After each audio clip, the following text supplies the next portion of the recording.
And we talked a lot about landowners and how they can help. How are hunters helping with kind of the efforts of your group at MFF? Yeah, so I'm a big proponent of citizen science, and I think folks, and I think this goes beyond just hunters, but I think folks that have had generational ranches and land ownership within Wyoming, there's not a week that goes by where I don't talk to somebody who's had 4 or 5 generations of history in Wyoming, and to be able to hear and learn that their landscape used to be occupied heavily with deer, and it's been replaced with the elk population. And I think that's a very common tone that's expressed throughout Wyoming, not just in Western Wyoming. But I think the citizen science of what hunters bring to the table and being able to have those observations, I mean, passionate hunters are in the field year round, whether it's scouting or coming up here soon, looking for sheds. I mean, places that you would have thought you would have been able to pick up sheds last year, those critters weren't there because the snow didn't allow for it, or it moved them into other places. And so I think the citizen science aspect of it is very important. And I think we have right now probably the most respondent commission and department that I have seen in years that really takes into account how important that type of feedback, those firsthand accounts of hunters and sportsmen and sportswomen are, as well as landowners. So I think that's a big component. Of course, hunting is a tool in the toolbox. I mean, hunting is used, it is conservation. It is used to cull the herds to objective levels. But I think that, the sportsmen also, Wyoming is very unique. A lot of people don't realize, but our game and fish budget is primarily made up by sportsman dollars in the sale of licenses. And our game and fish does not receive any funding from our general legislative body. And, there's some Pittman-Robertson dollars that are there as well. But sportsmen are a key component to the management of our wildlife resources. Absolutely. And I think people, when they hear hunting and conservation, they don't understand how intrinsically they are connected. So I like to always kind of emphasize that when we do have these, is how integral and important that whole system is to the funding of it, I love what the citizen science of it all. It's just, I think it's important to really emphasize that when we have these kind of dialogues. I'm glad you did, Haley. I was in our Sierra Front chapter in Reno, Nevada. I was at their event a few weeks ago, and while I was in the airport, I had on a Muley Fanatic Foundation 10-year anniversary hoodie that has a big rack on it, which Joey and I have visited about this several times. That thinking back, our logo shows this huge desired buck, and maybe we didn't do justice by having a logo that had does and fawns, but it just didn't seem as cool, if I'm being honest. But I had this lady in the airport say, so let me understand conservation. You're wanting to do your part to help grow big deer so you can kill them. And I had to just kind of think that, that maybe is a mindset that is out there more than what I realize, because, birds of a feather flock together. You associate, and your social circle involves people that hunt or, enjoy the recreational sport of hunting or just the aspect of the health benefits to eating wild game. But the one thing it does bring to light for me is that there is a stewardship responsibility for conservation, and that it's an important heritage that, as hunters, we have to do a good job to promote the need for hunting, the heritage of hunting, and how important conservation is actually directly tied to that. Because nobody cares more about the resource than those that want to hunt. I mean, that's an absolute fact in my mind, and I believe that to my core. So, yeah. On that, Josh, that was an interesting point. So, everyone always wants to align, like, the hunting dollars are the conservation dollars that come from hunters that's the only thing, right? Is we're funding these projects. That's great, because that's absolutely the case. But the other thing is if you're passionate about it, you're also the advocate about it, right? So you're doing more than just funding them projects. You're the guys we're the guys that are starting these programs and these projects and recruiting new hunters and doing all this stuff. It's all it's not just funding projects. It's also keeping Passion. keeping all the advocates and the passion and the knowledge about it, because, someone sitting in downtown San Francisco that knows about mule deer, they're not going to go out of their way. They might fund the project, right? But they're not the ones that are on the ground and actually understanding what needs to be accomplished. They're not paying attention to that stuff on a daily basis. Yeah, and Jared, to that note, I think it's important for hunters to realize that there's a very fine layer of veneer that allows us to continue to persist, because there are efforts out there that would just assume see it go away. I mean, in the last few weeks, what I have been able to just track and follow in the West, and of course, none of this has happened in Wyoming, and I'm glad. But then when you look at what happens in other states, it sometimes sets a tone of what is coming. And Wyoming seems to get it late. But in Nevada recently, they had put out a report that their wildlife commission, that are all made up of people that hold hunting licenses, that statewide, that only represents 3.5% of their entire state population. And so there's a strong push, and advocates that are pushing for people to be on that wildlife commission that aren't hunters and that aren't taking of the resource. And then you hear recently, 2 weeks ago, the director of the commission for the state of Oregon with their wildlife commission say that the North American model of the wildlife conservation is obsolete and needs to be updated. And it just astounds me. And then I see what's going on in Colorado, just to the south of us, with 2 initiatives to ban mountain lion and bobcat hunting that is not science-based. And it's like, man, everywhere you look, you almost feel like you have to be on the offense, because being on the defense maybe isn't going to work. That you got to get out in front of some of these things and talk about and celebrate, just like what you had outlaid, Jared, that, there's a lot of good things that are happening because of the people that care are on the front lines and in the trenches doing this. But someone, in an urban setting, probably has no idea how important this heritage is to those that live out West. And it's a delicate cycle, but it's one that, I think requires a great amount of responsibility and accountability. It's something that I think sportsmen hold very near and dear for their own passion. But I would like to see us as a community become a little bit better as being those advocates and ambassadors for how it all ties together, because there is some delicate balance to keeping it, and it takes work. Mm-hmm. And I think that's what's so neat about Wyoming specifically, is you guys do such a good job of, doing these collective things and understanding the importance of how hunters play, and having the Wyoming Fish and Game giving, as much effort as they can, and resources. I think resources have always been like an issue with some of this wildlife habitat mitigation and all of that. So I think Wyoming is setting the bar high for how it can be done correctly. Yeah, I think so. I think, just in the last decade, maybe even just a little bit longer, really since all the way back to 2010, when you start looking at the advancements of technology to be able to learn with what these critters are going through at a very intimate level.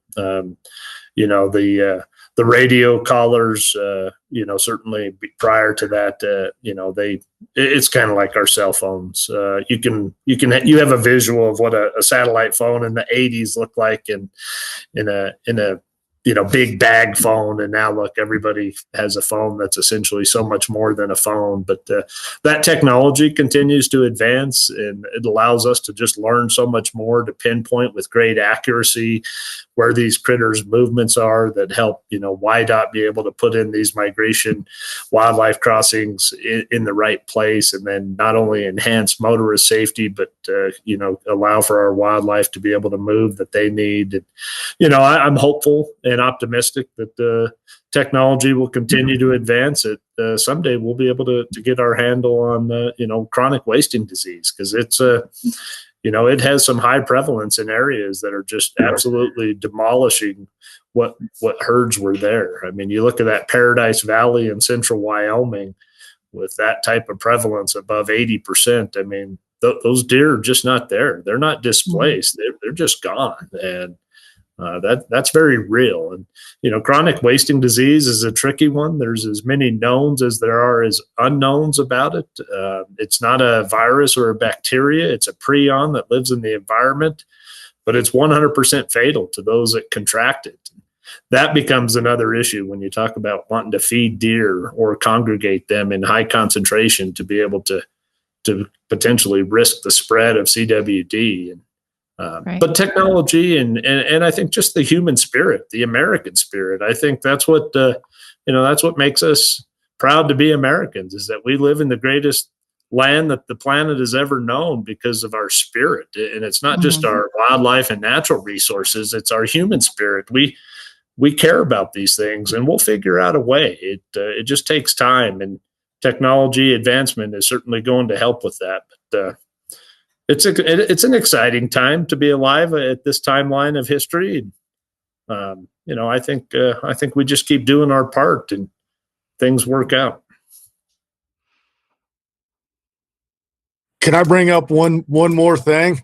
I saw you wanting to bring something up. You go, Jared. I wanted to kind of go on the land management aspect again. There's a couple different components to that I think is important for everyone to talk about. And the first being is, I just recently listened to a podcast, and I can't remember whose it was, but, they were talking about the deferred management, on wilderness zones, for example, where it's a hands-off approach. And now, through several years of no management or lack of any kind of management, just hands-off is, obviously it's not the most beneficial in some aspects. You got a lot of invasives coming into some of these wilderness zones, and being we've taken this hands-off approach where you just don't touch it. We can't do anything about it. So now it's actually to the demise of the habitat. And then the other aspect of this is, we're obviously 100% reliant in some aspects on some type of private land ownership, private land stewardship. Well, ranchers in general, especially if it's a multi-generational type situation, like obviously they've been pretty good stewards of the land to be able to maintain that ownership for hundreds of years. But now you got this shift in dynamics where, you have these ranchettes and stuff. And I know, it's everyone's dream to own 40 acres in a house, right? But they're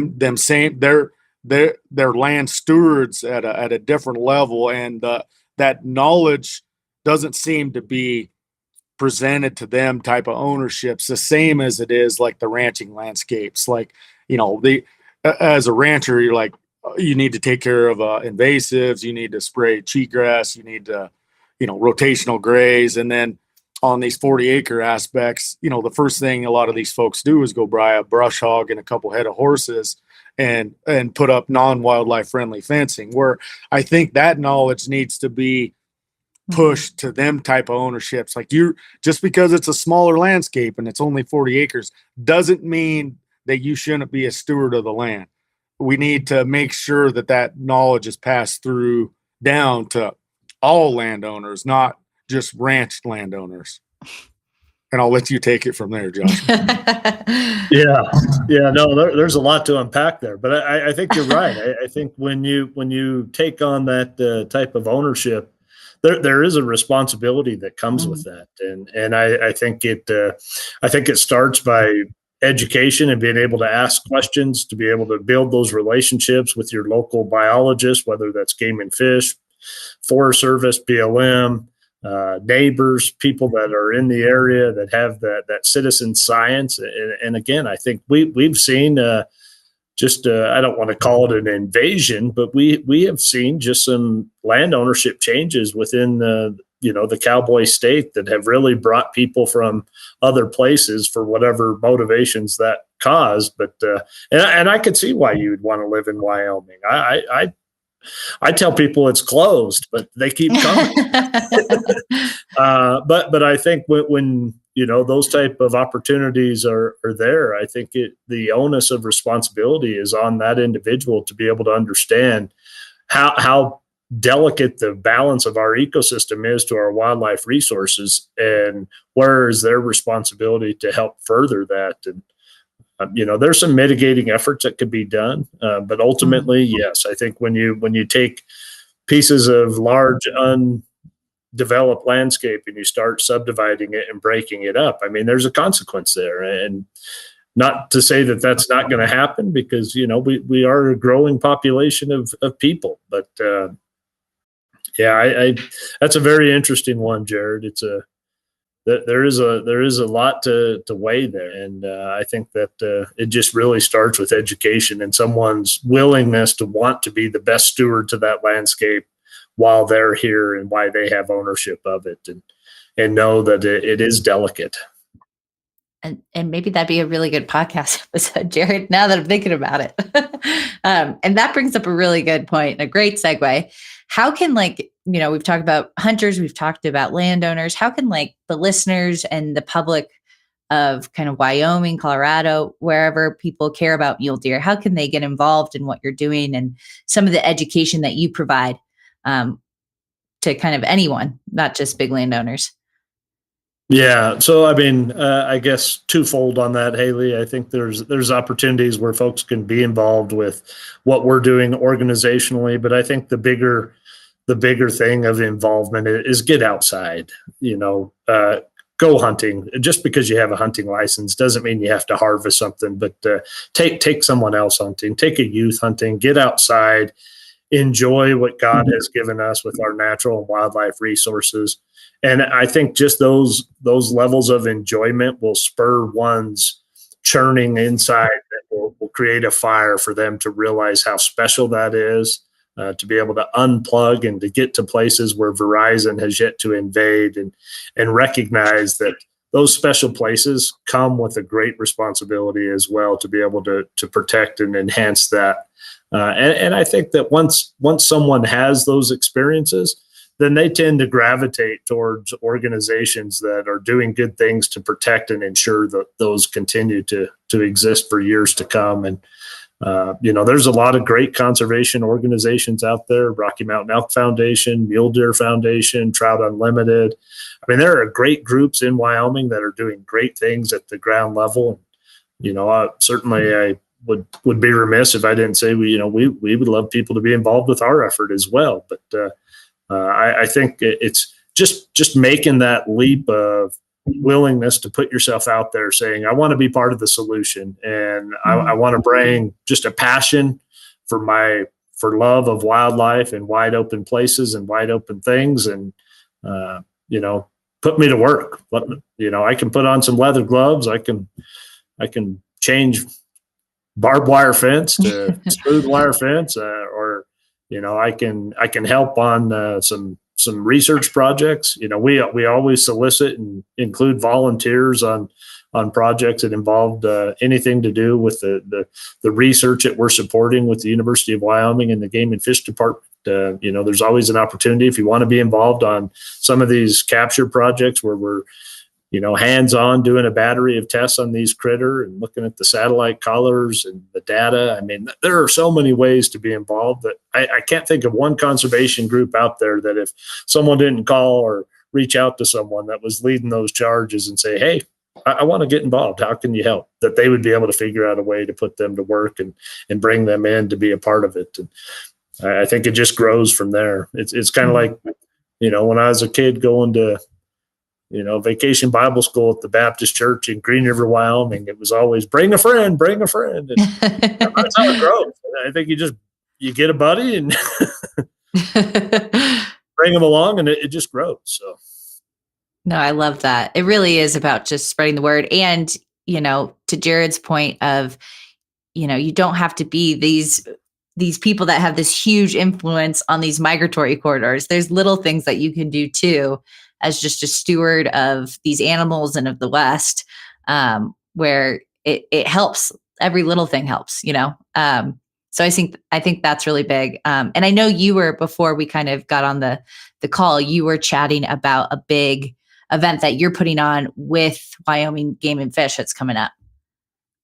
Yeah, this is exciting for us because, all of our chapters have an annual fundraising event every year. So that banquet season, which we're still in the midst of, um, those are exciting events. I mean, they are what they are. They're an opportunity for the chapter at the local level with their local community to bring local folks together, to have a good time, to have a party, have a good meal, have some nice games and raffles, win a gun or two, participate in a live auction. And those are pretty cookie cutter type events that chapters of various conservation organizations have. But Mule Deer Days, which is the event that we've partnered with Wyoming Game and Fish, it's totally different, and it really was kind of the motivation or the impetus to this was Joey and I were visiting with Director Nesvik actually at a Wyoming Outfitter and Guide Association meeting a couple of Mays ago in Casper, and we talked about how Wyoming, as much as Wyoming is a desired place for people, non-residents, residents alike, to want to be outside and hunt, we really, as a state, and maybe it's because of our low demographics of numbers of population, but we have never really had our own conservation statewide event. And, our sister states certainly have, and they have great events. Mm-hmm. In fact, next week I'll be down at the new Mile High Hunt and Fish Expo that we're co-sponsoring with Ducks Unlimited in the Denver area. But Wyoming has missed the boat on that. And so we thought, well, why don't we put one together? And, being a mule deer group, we wanted it to be specific to mule deer. And so it's called Mule Deer Days. This is its second year. It'll be in Rock Springs, Wyoming at the Sweetwater County Events Complex. And I think there's some discussion now to maybe move this event around the state. There's certainly some venue and facility limitations within Wyoming. So, I mean, Gillette, Casper, Cheyenne, Rock Springs are probably the areas where this could eventually make a kind of a tour of. But This is a 3-day event. It's essentially an expo for those 3 days. There's just a slew of vendors that we've had great response in getting the vendors, which took some strategy really, because they have all the other shows that they do during this time of year. And so last year we held the event in March. We found it would be better for us to move it to May. So it'll be May 2nd, 3rd, and 4th. It's 100% free to the public. But all the vendors from Kuyu, Azire, Gunworks, Dead Air Silencers, Keltec, Weatherby. I mean, we've got I think there's close to 60 vendors. It's full 3 days. We're raffling off and giving away. In fact, Director Nesvik is going to draw the winning ticket of a $110,000 Bronco SVT Raptor that we'll give away at 4:00 on Saturday. There's a 200 gun raffle. And both of those folks can participate. They don't have to be present to win. You can buy them online on our website. But it's just, and then there's educational seminars as part of this, which go on every hour on the hour. And I think that's a very important part. And then we have a film festival. And I don't know if you've seen the My Wildlands film series that the University of Wyoming put together, which is specific about conservation easements and various landowners within Wyoming that have done that, and the benefit of being able to maintain those ranches without development. It's pretty powerful. And so, yeah, the educational seminars, the games, the vendors, it's an exciting event. The bottom line is it was designed to be able to make a difference. So it's not just a good time. The games, the raffles, the Bronco raffle, all of those will generate some revenue. And then there's a 9-member all-volunteer project committee that is made up of residents from around the state. They'll sit down together after the event is over and all the numbers are crunched, and they'll have a pot of money to be able to allocate to mule deer specific projects across Wyoming. And last year's event, we went into it with a goal of $500,000 is what we hoped to be able to net from that event. And it came up a little short. It was at $472,000. And, but it was an impact of weather. That weekend that we had last year, the whole state was shut down. I mean, every road to try to get to Rock Springs, from Jackson, from Lander, from Cheyenne, from Evanston, it didn't matter where you were coming from, the roads were closed. And so hopefully, fingers crossed, you never know in Wyoming, but moving it to May, we have had people say, man, that's when shed hunting starts. Well, pick your pleasure. You can never really win when you choose a date, you know? You can't. No. Well, we'll have to, we were at the we'll mercy have of to, what was available. So. yeah. And Mirr Ranch Group will have to, Jared, you got to find your way down there. Or up there, I guess, is the proper terminology. And one of the things we can talk about too, and I don't know if you want to speak to this a little bit, but establishing chapters. You talked about all the chapters that you guys have. How does one go about, if, they go to the expo, they really start to, feel like they can really make a difference? How can someone establish a chapter with you guys? Yeah, so that's a real simple process because our model was designed to be real simple. Essentially, if someone's interested in starting a chapter, they have the passion to want to lead those efforts. The big takeaway from starting a chapter is that the responsibility that a chapter has is putting on a fundraising event that celebrates not only the MFF mission to ensure the conservation of mule deer in their habitat, but really it's built on 3 pillars. So our entire mission statement is to ensure the conservation of mule deer in their habitat and to provide such supporting services to further the sport of hunting and sound wildlife management. And so when we have like a chapter that we do, which is really weird that we have a chapter in Virginia, and a very successful chapter where they don't even have mule deer. But it was started by a guy that has a second home in Star Valley, and he comes out here in the summer. He was in the Grays River country, ran into some folks that were doing a project and started asking about the project. They had told that they were with Game and Fish. They said, no, this is a partnership with the Muley Fanatic Foundation. And his ears kind of perked up. He's an avid mule deer guy. And he reached out and said, hey, I want to start a chapter in Virginia. That I've always believed that the folks back east that come out west have a great responsibility to conservation beyond just coming out west every year to hunt if they can. And he has been able to build a very good following back in Virginia that support these efforts. And then he has his own project committee that each chapter has. It's made up of volunteers from that community.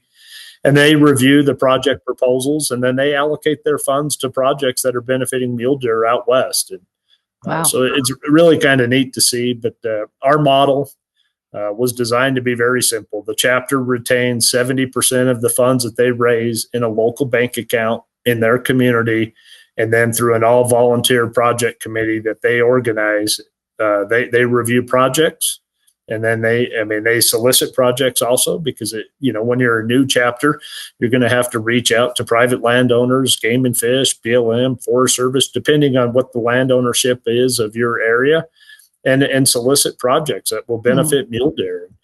And that's really a key partner with the private land ownership because you get a chapter like in Sundance, Wyoming, there's a lot of private land ownership there, but that chapter up there works very well with the private landowners. Learning from them, what have you been able to, again, the citizen science, what have you been able to observe over generations of having this property? What are some areas that you see that we could have benefit to helping with the project and funding those efforts with volunteer hours and money to really make a difference on the landscape of that particular ranch for the benefit of mule deer? So there's certainly opportunities there.